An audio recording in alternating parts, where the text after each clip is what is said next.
রাজনীতিবিদদের কি বিবেচনাবোধ থাকতে নেই? আজকে ২৮শে ডিসেম্বর ২০২৫। গতকাল আসন্ন সংসদ নির্বাচনে ময়মনসিংহ-১০ গফরগাঁও আসনের বাংলাদেশ জাতীয়তাবাদী দল বিএনপির মনোনয়ন কনফার্ম করা হয়েছে। সেখানে একজনকে মনোনীত করা হয়েছে দলীয় প্রার্থী হিসাবে। সেখানে প্রার্থী ছিল মোট ৪ জনের মতো। তো মনোনয়ন প্রত্যাশী বাকি ২ জন ২৭ ডিসেম্বর থেকেই রেললাইন অবরোধ করে রেললাইনে অগ্নিসংযোগ, বিভিন্ন প্রকার বিশৃঙ্খলা তারা করতেছিল। এবং ২৭ ডিসেম্বর সন্ধ্যায় ঢাকা থেকে জামালপুরগামী, জামালপুর বা তারাকান্দার দিকে যেটা স্টপেজ আন্তনগর যমুনা ট্রেন, যেটা কাওড়াইদ বাজার স্বাভাবিক সময়ে আসার কথা হচ্ছে মাগরিবের দিকে, সেই ট্রেনটি রাত ১১টা পর্যন্ত কাওড়াইদে দাঁড়ানো ছিল। এবং প্রচণ্ড শীতের মধ্যে অনেক বৃদ্ধ মানুষ, অসুস্থ মানুষ, নারী, শিশু অনেকেই মানবেতর সময় অতিক্রম করেছে। এবং আজকে ২৮ ডিসেম্বর ঢাকা ময়মনসিংহ রোডের সকল ট্রেন শিডিউল বিপর্যয় হয়েছে। প্রত্যেকটা ট্রেন ২ ঘন্টা, ৩ ঘন্টা, ৫ ঘন্টা, ৭ ঘন্টা, ৮ ঘন্টা বিলম্ব করে বিভিন্ন জায়গায় দাঁড়িয়ে থেকে তারপর সেগুলো পার হয়েছে সেনাবাহিনীর প্রহরায়।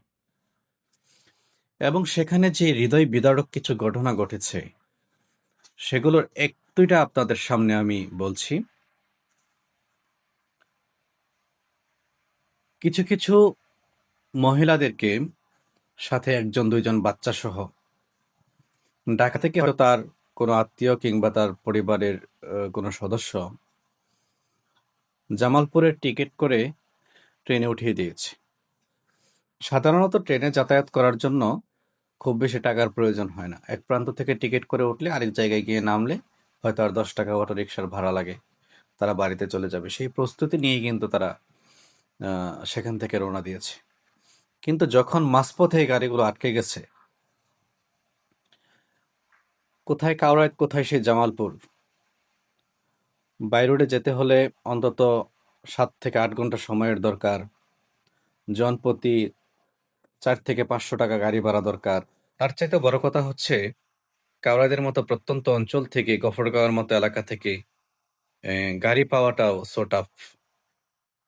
সেখানে ওই সকল নারীরা তাদের বাচ্চা-কাচ্চা সহ একটি মারাত্মক বিব্রতকর অবস্থার সম্মুখীন হয়। অনেক অসুস্থ মানুষকে আমি কান্না করতে দেখেছি। অনেক দরিদ্র মানুষ, খেটে খাওয়া মানুষ যারা পকেটে ৫০ টাকা নিয়ে বের হয়েছে, তাদেরকে শীতের কাপড় ছাড়া এই শীতের মধ্যে, শীতের রাত্রে স্টেশনে বসে থাকতে দেখেছি। অনেকের মোবাইল ব্যাংকিং থেকে, বিকাশ থেকে, বিভিন্ন জায়গা থেকে ১০০ টাকা, ১৫০ টাকা ক্যাশ আউট করে তারপরে কষ্ট করে বাড়ির উদ্দেশ্যে রওনা দিতে দেখেছি। অনেককে অসহায়ভাবে নিজের পরিবারকে নিজেদের সর্বশেষ দুঃখ দুর্দশার অবস্থা জানাতে আমি শুনেছি। এখন প্রশ্ন হচ্ছে, বিএনপির মনোনয়ন বঞ্চিত যে সকল নেতাকর্মীরা রেললাইন অবরোধ করলো, অগ্নিসংযোগ করলো, ভাঙচুর করলো, তাদের মনোনয়ন না পাওয়ার ক্ষেত্রে বাংলাদেশ রেল কিংবা এই সাধারণ মানুষগুলার কি কোনো ভূমিকা আছে? এই সাধারণ মানুষগুলা কি কোনোভাবে তাদের মনোনয়ন প্রাপ্তির ক্ষেত্রে বাধা কিংবা বিঘ্নতার সৃষ্টি করেছে? তাহলে তাদের কেন এই দুর্ভোগ? এটা আপনাদের দলীয় সিদ্ধান্ত। একটা গণতান্ত্রিক দেশের রাজনৈতিক নেতা হিসাবে আপনাদের উচিত গণতন্ত্রের প্রতি শ্রদ্ধাশীল থাকা, আপনার দলের প্রতি শ্রদ্ধাশীল থাকা। আপনার দল যদি অন্যায় কিছু করে থাকে সেটার জন্য আপনি আপনার দলের কাছে প্রতিবাদ পাঠাতে পারেন, দলকে আপনি অবহিত করতে পারেন। কিন্তু ঢাকা ময়মনসিংহ রোডে চলাচলকারী প্রায় ৮ থেকে ১০টা ট্রেনের এই যে লক্ষাধিক মানুষ যারা দূরের যাত্রা করেছে,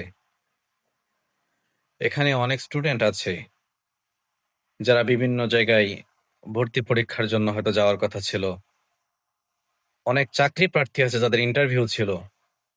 অনেক হসপিটালে রোগীদের আত্মীয়স্বজন আছে যাদের সেখানে যাওয়ার কথা ছিল। রোগীরা সেখানে ভর্তি আছে, অসুস্থ মানুষগুলো। এই মানুষগুলোকে এভাবে বিপাকে ফেলে জিম্মি করে আপনারা কি দাবি আদায় করতে চাইলেন? এখানে সরকারের যদি কোনো ভূমিকা থাকতো তারপরে রেললাইন অবরোধ করতেন, সেটারও না একটা যৌক্তিকতা ছিল। এটা একান্তই আপনাদের দলীয় সিদ্ধান্ত এবং দলের মতের ব্যাপার। এখানে সাধারণ মানুষকে জিম্মি করে রেললাইন অবরোধ করে আপনারা কি বোঝাতে চাইলেন? আবার আমরাই তো এই মানুষগুলোই তো যখন জনতার মঞ্চে ভাষণ দিই তখন আমরা জনতার সুখ দুঃখের কথা বলি, জনসেবার কথা বলি। সুতরাং বাংলাদেশের এই নোংরা পলিটিক্স আমরা আশা করেছিলাম যে ২৪শে আগস্টের পরে অন্তত কিছুটা হলেও লোপ পাবে কিংবা এই নোংরা পলিটিক্স থেকে বাংলাদেশ বেরিয়ে আসবে। কিন্তু একটি দল বাংলাদেশের পলিটিক্স থেকে তারা এই সকল নোংরা কর্মকাণ্ডের কারণেই কিন্তু বিদায় হয়ে গিয়েছে।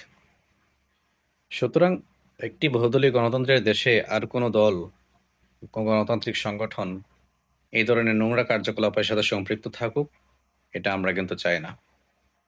এই মানুষগুলোর দুঃখ, বেদনা, কষ্ট আমাকে ব্যথিত করেছে, এজন্য এই বিষয়গুলো শেয়ার করা। হয়তো এই মানুষগুলোর দুঃখের কথা বলার জন্য কোনো মিডিয়া আসবে না। হয়তো এই মানুষগুলোর কষ্টের কথা বর্ণনা করার জন্য কোনো সাংবাদিক এগিয়ে আসবে না। কিন্তু এই লক্ষ লক্ষ মানুষের যে কষ্ট, বদদোয়া, এটা আল্লাহ রাব্বুল আলামিন কিন্তু শুনবেন এবং এই মানুষের দোয়াতে আমাদের